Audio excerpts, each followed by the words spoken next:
Começa agora no seu rádio Papo de Esporte. Última semana de 2020 começando, é um grande prazer ter você por aqui. O que rolou no final de semana? Eu te conto agora. Começo pelo Brasileirão Série A. E eu não podia deixar de dizer, segue o líder. O São Paulo tem 7 pontos de vantagem em relação ao segundo colocado, que agora é mais uma vez o Atlético Mineiro. O Flamengo em terceiro também tem 49 pontos. Inter 47, Grêmio 45 e Palmeiras 44 fecham o G6. O Fluminense aparece com 40 em sétimo lugar. Santos e Corinthians têm 39. O Ceará aparece com 36. Atléticos Paranaense e Goianiense têm 34. Bragantino em 13º, 31. Fortaleza também 31. Sport 29 e Bahia 28.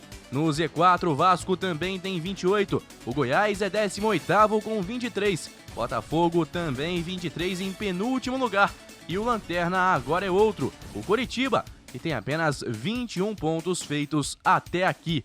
Quem ganhou, ganhou. Quem não ganhou, não ganha mais. Pelo menos não em 2020, porque esta foi a última rodada do ano. E Vasco e Botafogo vão pra virada, na zona da degola. Tá ficando meio complicado já pros 3 últimos colocados nessa reta final de competição. Assim como já é possível vislumbrar o campeão. Com 7 pontos de vantagem, é muito difícil que alguém alcance o time de Fernando Diniz, principalmente pelo futebol apresentado, tanto pelo possível campeão, quanto pelos times que brigam contra o rebaixamento para a Série B. Na rodada, o Atlético Mineiro venceu por 2-0 o Coritiba no Mineirão. Fortaleza e Flamengo ficaram no 0-0 e já a gente fala mais sobre o lance bizarro que aconteceu nessa partida.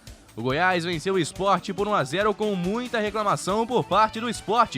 O Fluminense perdeu em casa 2-1 para o São Paulo no Maracanã, que agora tem um novo dono, e ele se chama Brenner. O Botafogo perdeu mais uma e foi a primeira derrota para o Corinthians no Newton Santos, 2-0. O Bahia também perdeu em casa para o Inter, 2-1. E Abel consegue cumprir o seu papel no Colorado, manter o time brigando por vaga na Libertadores. O Palmeiras venceu o Bragantino por 1-0 no Allianz Parque. Santos e Ceará ficaram no 1-1 na Vila Belmiro.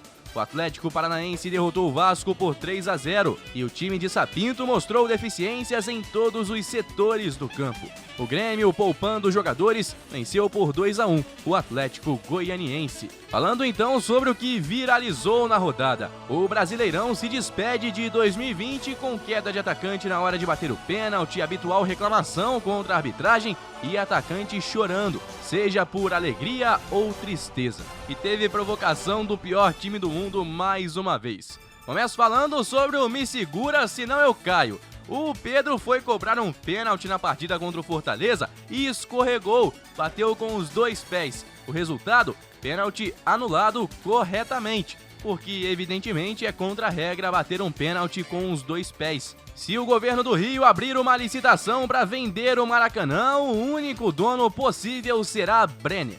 O atacante do São Paulo, que já tinha marcado 3 contra o Flamengo, voltou a mandar e desmandar, agora diante do Fluminense. Marcou 2 gols e deu a vitória para o tricolor paulista. Agora, nessa rodada, tinha alguém muito animado com as festas de fim de ano. Se tinha alguém interessado em acabar logo com o jogo entre Botafogo e Corinthians, esse era o árbitro Heber Roberto Lopes. O rapaz do apito se empolgou na hora do apito final. Nem mesmo os corintianos, que venceram por 2-0, estavam tão enérgicos. Enquanto isso, o máximo que o clube carioca ganhou foi uma proposta para ser sócio do Ibis. O pior time do mundo não deu desconto para Vasco nem para Botafogo. Acostumado a tripudiar com os grandes clubes que atravessam fases ruins, o Ibis pediu nas redes sociais para o Vasco ensinar como faz para perder tanto. Enquanto isso, ofereceu sociedade ao Botafogo. Como de costume, as brincadeiras logo chamaram a atenção dos rivais, que passaram a zombar com o fato de tanto o Vasco quanto o Botafogo virarem um ano na zona de rebaixamento.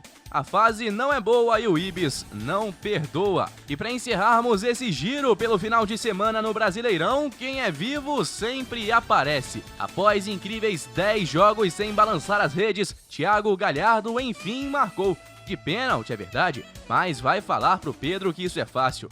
Galhardo garantiu a vitória do Inter sobre o Bahia por 2-1 e ainda reassumiu a artilharia isolada da competição, tendo marcado 17 vezes no Brasileirão. Ano que vem a gente volta então a falar sobre o Campeonato Brasileiro.